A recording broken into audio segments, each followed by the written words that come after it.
Como eran as festas, para min eran máis bonitas que agora. Porque eu era moi bailadina, gustábame moito bailar. E agora non bailan. Nada máis que están nos bares tomando e non bailan. E logo despois, cando se acababa a festa, íbamos cada un para a súa casa, que tiña mozo iba candela e a que non, iba sola. E así. E había que ir cedo para a casa, porque senón para outro día non a deixaban ir.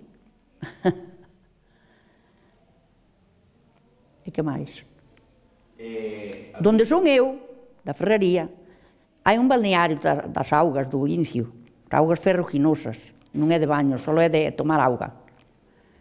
Entonces, pois no Brao había moitas auguistas.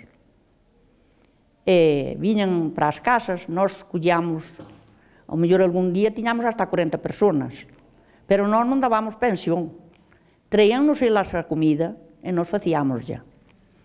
E cada auguista puñía arriba da mesa o seu montonciño de patacas, outras macarrón, outras, bueno, cada unha o que podía. Despois a miña sogra, que en paz descanse, era a que facía a comida. E ela sabía de memoria de quen era aquilo e o outro todo.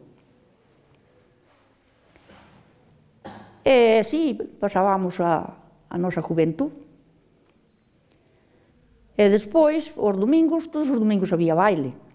Os domingos e os días festivos.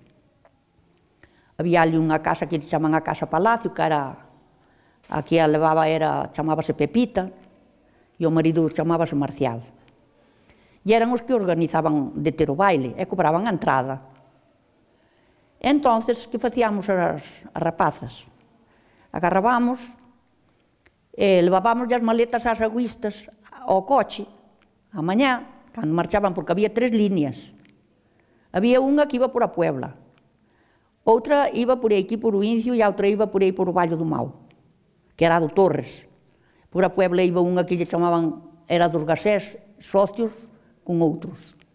E a outra era a de aquí do Incio, que era o García, chamabanlle o José García, que aquí este Paco ainda anduvo con il uns cuantos anos, ca línea.